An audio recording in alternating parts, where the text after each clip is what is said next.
જય શ્રી કૃષ્ણ, જય ગિરિરાજ, રાધે રાધે. સ્વાગત છે તમારું મારી યુટ્યુબ ચેનલમાં. શ્રીમદ ભાગવતનો સત્સંગ છે એ આપણે ચાલુ કરેલો હતો. તેમાં અધ્યાય 8મો પહોંચી ગયા છે. 8મો અધ્યાય છે ગર્ભમાં પરીક્ષિતનું રક્ષણ, કુંતીએ કરેલ ભગવાનની સ્તુતિ અને યુધિષ્ઠિરનો શોક. સુતજી કહે છે, ત્યારબાદ પાંડવો જલાંજલિના ઈચ્છુક મૃત સ્વજનોનું તર્પણ કરવા માટે સ્ત્રીઓને આગળ કરી ને શ્રી કૃષ્ણની સાથે ગંગા કિનારે ગયા. ત્યાં તે બધાએ મૃતકોને જલાંજલિ આપી અને તેમના ગુણનું સ્મરણ કરી ઘણો વિલાપ કર્યો. ત્યાર પછી ભગવાનના ચરણ કમળની ધૂળથી પવિત્ર ગંગા જળમાં પુનઃ સ્નાન કર્યું. ત્યાં પોતાના ભાઈઓ સમેત કુરુપતિ મહારાજ યુધિષ્ઠિર, ધૃતરાષ્ટ્ર, પુત્ર શોક વિહવળ ગાંધારી, કુંતી અને દ્રૌપદી બધા બેસી મૃત સ્વજનો માટે શોક કરવા લાગ્યા.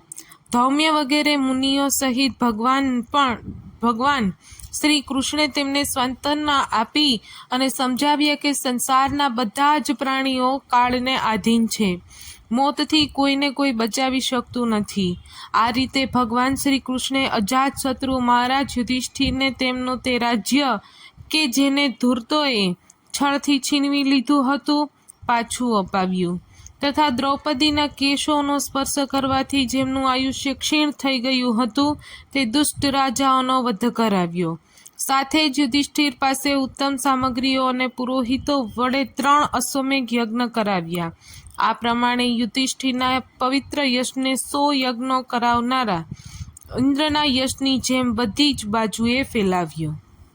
ત્યારબાદ ભગવાન શ્રી કૃષ્ણે ત્યાંથી જવા માટે પાંડવો પાસેથી વિદાય લીધી અને વ્યાસ વગેરે બ્રાહ્મણોનો સત્કાર કર્યો.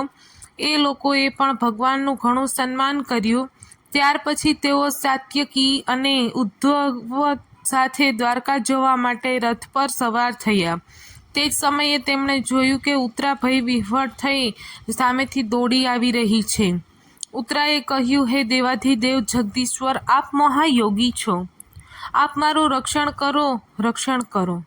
આપના સિવાય આ લોકમાં મને અભય આપનાર અન્ય કોઈ નથી, કારણ કે અહીં બધા જ એકબીજાના મૃત્યુનું નિમિત્ત બની રહ્યા છે. હે પ્રભુ, આપ સર્વશક્તિમાન છો.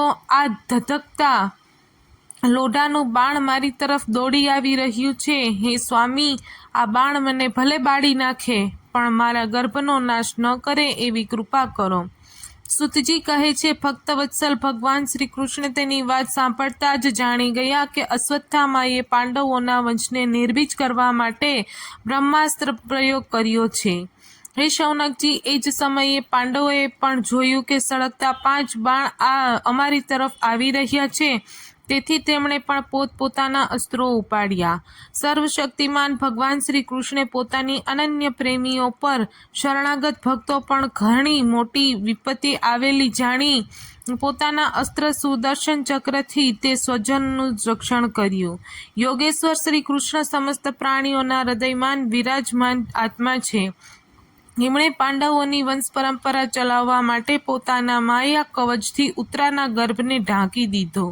એ શૌનકજી, જાણે બ્રહ્માસ્ત્ર અમોઘ છે અને તેના નિવારણનો કોઈ ઉપાય નથી, તો પણ તે ભગવાન શ્રી કૃષ્ણના તેજની સામે આવીને શાંત થઈ ગયું. આને કોઈ આશ્ચર્યની વાત ન માનવી જોઈએ, કારણ કે ભગવાન તો સર્વાશ્વપૂર્ણ છે. તેઓ જ પોતાની નિજ શક્તિ માયાથી સ્વયં અજન્મ હોવા છતાં પણ આ સંસારનું સર્જન, રક્ષણ અને સંહાર કરે છે. હવે ભગવાન શ્રી કૃષ્ણ જવા લાગ્યા ત્યારે બ્રહ્માસ્ત્રની જ્વાળાથી મુક્ત પુત્રોને અને દ્રૌપદી સહિત સતી કુંતીએ ભગવાન શ્રી કૃષ્ણની આ પ્રમાણે સ્તુતિ કરી. કુંતીએ કહ્યું, આપ સમસ્ત જીવનની બહાર અને અંદર એકરસ સ્થિત છો, તો પણ ઇન્દ્રિયો અને વૃત્તિઓથી જોઈ શકાતા નથી, કારણ કે આપ પ્રકૃતિથી પર આદિ પુરુષ પરમેશ્વર છો. હું આપને નમસ્કાર કરું છું. ઇન્દ્રિયો વડે જે કંઈ જાણવામાં આવે છે એના મૂળ પાપ આપ વિદ્યમાન રહો છો અને પોતાની જ માયાના પડદાથી પોતાને ઢાંકેલા રાખો છો. હું અબુધનારી આપ અવિનાશી પુરુષોત્તમને ભલા કેવી રીતે જાણી શકું? જેમ મૂઢ લોકો બીજા વેશ ધારણ કરીને નટને પ્રત્યક્ષ જોઈને પણ ઓળખી શકતા નથી, તેવી જ રીતે આપ દેખાવા છતાં દેખાતા નથી. આપ શુદ્ધ હૃદયના વિચારશીલ જીવમુક્ત પરમહંસોના હૃદયમાં પોતાની પ્રેમમયી મૂર્તિનું સર્જન કરવા માટે અવતર્યા છો. પછી અમે અલ્પબુદ્ધિ સ્ત્રીઓ આપને કેવી રીતે ઓળખી શકીએ? આપ શ્રી કૃષ્ણ વાસુદેવ દેવકી નંદન નંદ ગોપના લાડકા લાલ ગોવિંદને અમારા વારંવાર પ્રણામ છે. જેમીની નાભીમાંથી બ્રહ્માનું જન્મસ્થાન કમળ પ્રગટ થયું. જેઓ સુંદર પંકજમાળા ધારણ કરે છે, જેમના નેત્રો પંકજ જેવા વિશાળ અને કોમળ છે, જેમના ચરણ કમળનું ચિહ્ન છે, એવા શ્રી કૃષ્ણ આપને મારા વારંવાર નમસ્કાર હો. ઋષિકેશ, જેમ આપ દુષ્ટ કંસ વડે કેદ કરાયેલી અને ચિરકાળથી શોકાગ્રસ્ત દેવકીનું રક્ષણ કર્યું હતું, તેવી જ રીતે પુત્રો સહિત મારું પણ વિપત્તિઓમાંથી વારંવાર રક્ષણ કર્યું છે. આપ જ અમારા સ્વામી છો, આપ સર્વશક્તિમાન છો. હે શ્રી કૃષ્ણ, કેટલું ગણાવું? વિષમાંથી, લાક્ષાગૃહની ભયાનક આગમાંથી, હિડિંબા વગેરે રાક્ષસોની નજરમાંથી, દુષ્ટોની ધ્રુજ સભામાંથી, વનવાસની વિપત્તિઓમાંથી અને અનેક વારના યુદ્ધમાં અનેક મહાવીરોના શાસ્ત્રોમાંથી, હમણાં ને હમણાં આ અશ્વત્થામાના બ્રહ્માસ્ત્રમાંથી પણ આપે જ અમારું રક્ષણ કર્યું છે. હે જગતગુરુ, અમારા જીવનમાં હંમેશા ડગલે પગલે વિપત્તિઓ આવી રહી છે, કારણ કે વિપત્તિઓમાં જ નિશ્ચિતપણે આપના દર્શન થતા રહે છે અને આપના દર્શન થવાથી પછી જન્મ મૃત્યુના ચક્રાવામાં આવવું પડતું નથી. ઊંચા કુળમાં જન્મ, ઐશ્વર્ય, વિદ્યા અને સંપત્તિને કારણે જેમનો ઘમંડ વધી જાય છે, તે મનુષ્ય તો આપનું નામ પણ લઈ શકતો નથી, કારણ કે આપ તો એવા લોકોને દર્શન આપો છો કે જેઓ અકિંચન છે. આપ નિધનનું પરમ ધન છો. માયાનો પ્રપંચ આપનો સ્પર્શ પણ કરી શકતો નથી. આપ પોતે જ પોતાનામાં વિહાર કરનારા પરમ શાંત સ્વરૂપ છો. આપ જ કૈવલ્ય મોક્ષના અધિપતિ છો. આપને હું વારંવાર નમસ્કાર કરું છું. હું આપને અનાદિ અનંત સર્વવ્યાપક સર્વનિયતા કાળરૂપ પરમેશ્વર સમજું છું. આ સંસારના સમસ્ત પ્રાણીઓમાં આપ સમાન રૂપે વિચરી રહ્યા છો, છતાં લોકો પરસ્પર કલહ કરી રહ્યા છે. તે શા માટે? ખરી રીતે તો તે કલહ આપની સાથે જ છે અને તે આપનું સ્વરૂપ જ છે, કારણ કે આપના સિવાય કંઈ છે જ નહીં. હે ભગવાન, આપ જ્યારે મનુષ્યની જેવી લીલા કરો છો, ત્યારે આપ શું કરવા ઈચ્છો છો એ કોઈ જાણતું નથી. આપનું કદી કોઈ નથી પ્રિય તો નથી અપ્રિય. આપની બાબતમાં લોકોની બુદ્ધિ જ વિષમ રહેતી હોય છે. આપના વિશ્વના આત્મા છો, વિશ્વરૂપ છો. નથી તો આપ જન્મ લેતા કે નથી તો કર્મ પણ કરતા. તેમ છતાં પશુ, પક્ષી, મનુષ્ય, ઋષિ, જળચર વગેરેમાં આપ જન્મ લો છો અને તે યોનિઓને અનુરૂપ દિવ્ય કર્મ કરો છો. આ આપની લીલા માત્ર છે. જ્યારે બાળપણમાં આપે મહીની માટકી ફોડી યશોદા માતાને ખીજવ્યા હતા અને એમણે આપને બાંધવા માટે હાથમાં દોરડું લીધું હતું, ત્યારે આપની આંખોમાં આંસુ ઉભરાઈ આવ્યા હતા. કાજળ ગાલો પર રેલાઈ રહ્યું હતું, નેત્ર ચંચળ થઈ રહ્યા હતા અને ભયની ભાવનાથી આપે પોતાનું મુખ નીચું નમાવી દીધું હતું. આપનું તે દશાનું લીલા છબીનું ધ્યાન કરીને હું મોહિત થઈ જાઉં છું. ભલા આ જેનાથી ભય પામે છે, તેની આ દશા અજન્મા હોવા છતાં પણ આપે શા માટે જન્મ લીધો?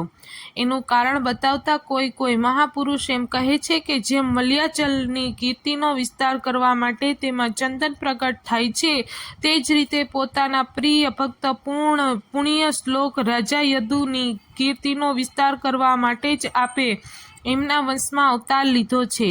બીજા લોકો એમ કહે છે કે વસુદેવ અને દેવકીએ પૂર્વજન્મમાં સુતપા અને પૃષ્ણની રૂપે આપની પાસેથી આ જ વરદાન મેળવ્યું હતું. તેથી આપ અજન્મા હોવા છતાં પણ જગતના કલ્યાણ માટે અને દૈત્યોના નાશ માટે તેમના પુત્ર બન્યા છો. બીજા કેટલાક લોકો એમ કહે છે કે આ પૃથ્વી દૈત્યોના અત્યંત ભારથી સમુદ્રમાં ડૂબતી નાવની જેમ ડગમગી રહી હતી, પીડિત થઈ રહી હતી. ત્યારે બ્રહ્માની પ્રાર્થનાથી તેનો ભાર ઉતારવા માટે આપ જ પ્રગટ થયા. કોઈ મહાપુરુષ એમ કહે છે કે જે લોકો આ સંસારમાં અજ્ઞાન, કામના અને કર્મોના બંધનમાં જકડાઈને પીડિત થઈ રહ્યા છે, તે લોકો માટે શ્રવણ અને સ્મરણ કરવા યોગ્ય લીલા કરવાના વિચારથી જ આપે અવતાર લીધો છે. ભક્તજનો આપના ચરિત્રનું વારંવાર શ્રવણ, ગાન, કીર્તન અને સ્મરણ કરીને આનંદિત થતા રહે છે. તેઓ જ તત્કાળ આપના તે ચરણ કમળનું દર્શન કરવા પામે છે કે જે જન્મ મૃત્યુના પ્રવાહને હંમેશ માટે રોકી દે છે. હે ભક્ત વાંછા કલ્પતરુ પ્રભુ, શું હવે આપ પોતાના આશ્રિત અને સંબંધી એવા અમને છોડીને જવા ઈચ્છો છો? આપ જાણો છો કે આપના ચરણ કમળ સિવાય અમને અન્ય કોઈનો સહારો નથી. પૃથ્વીના રાજાઓના તો અમે આમી વિરોધી થઈ ગયા છીએ. ઇન્દ્રિયોના દેવતાઓ વિના ઇન્દ્રિયોનું શું મહત્વ છે? તેવી જ રીતે આપના વિના યદુવંશીઓના અને અમારા પુત્ર પાંડવોના નામ અને રૂપનું અસ્તિત્વ જ ક્યાં રહે છે? હે ગદાધર, આપના વિલક્ષણ ચરણ ચિહ્નોથી ચિહ્નિત આ કુરુ જંગલ દેશની ભૂમિ આજે જેવી શોભી રહી છે તેવી આપના ચાલ્યા ગયા પછી શોભશે નહીં. આપની દ્રષ્ટિના પ્રભાવથી જ આ દેશ પાકેલી ફસલથી તથા વેલી વૃક્ષોથી સમૃદ્ધ છે. આ વન, પર્વત, નદી અને સમુદ્ર પણ આપના દ્રષ્ટિ પ્રભાવે જ વૃદ્ધિ પામી રહ્યા છે. આપ વિશ્વના સ્વામી છો, વિશ્વના આત્મા છો અને વિશ્વરૂપ છો. યદુવંશીઓ અને પાંડવોમાં મારી મમતા થઈ ગઈ છે. આપ કૃપા કરીને સ્વજનોની સાથે જોડેલા આ દ્રઢ સ્નેહને કાપી નાખો. હે શ્રી કૃષ્ણ, જેમ ગંગાની અખંડ ધારા સમુદ્રમાં પડતી રહે છે તેવી જ રીતે મારી બુદ્ધિ અન્ય કોઈ તરફ ન જતા નિરંતર આપનામાં જ પરવાયેલી રહે. હે શ્રી કૃષ્ણ, અર્જુનના પ્રિય સખા યદુવંશ શિરોમણી, આપ પૃથ્વીના ભારરૂપ રાજવેશધારી દૈત્યોને બાળવા અગ્નિ સ્વરૂપ છો. આપની શક્તિ અનંત છે. હે ગોવિંદ, આપનો આ અવતાર ગાય, બ્રાહ્મણ અને દેવતાઓનું દુઃખ દૂર કરવા માટે જ છે. હે યોગેશ્વર, ચરાચરના ગુરુ ભગવાન, હું આપને નમસ્કાર કરું છું. સૂચિ કહે છે આ પ્રમાણે કુંતીએ પણ ઘણા મધુર શબ્દોમાં ભગવાનની અધિકાંશ લીલાઓનું વર્ણન કરી તેમની સ્તુતિ કરી. સાંભળીને ભગવાન શ્રી કૃષ્ણ પોતાની માયાથી તેમને મોહિત કરતા મનમન સ્મિત કર્યું.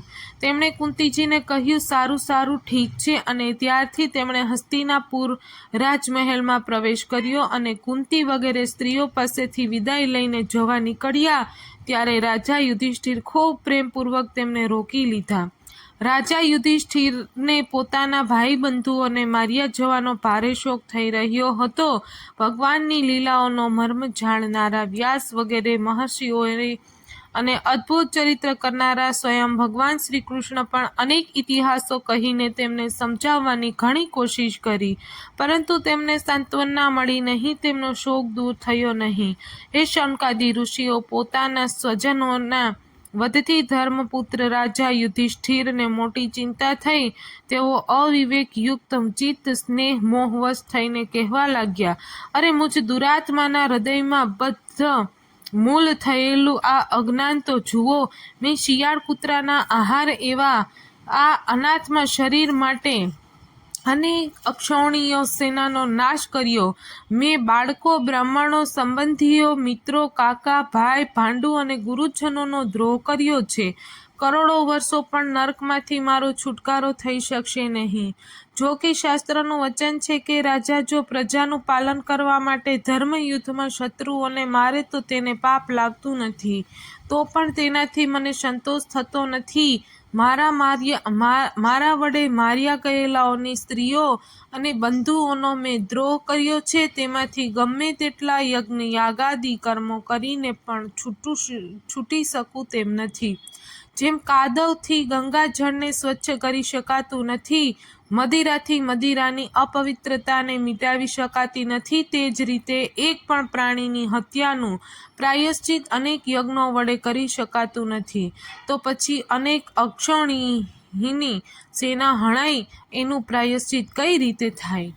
તેથી શ્રીમદ ભાગવત મહાપુરાણ વિશે અધ્યાય 8મો સમાપ્ત. આજનો સત્સંગ અહીં પૂરો થાય છે. આવતીકાલે ફરી મળીશું. ત્યાં સુધી ચેનલમાં જોડાઈને રહેજો. વિડીયોને લાઈક, શેર કરી ચેનલને સબસ્ક્રાઈબ કરજો. જય શ્રી કૃષ્ણ.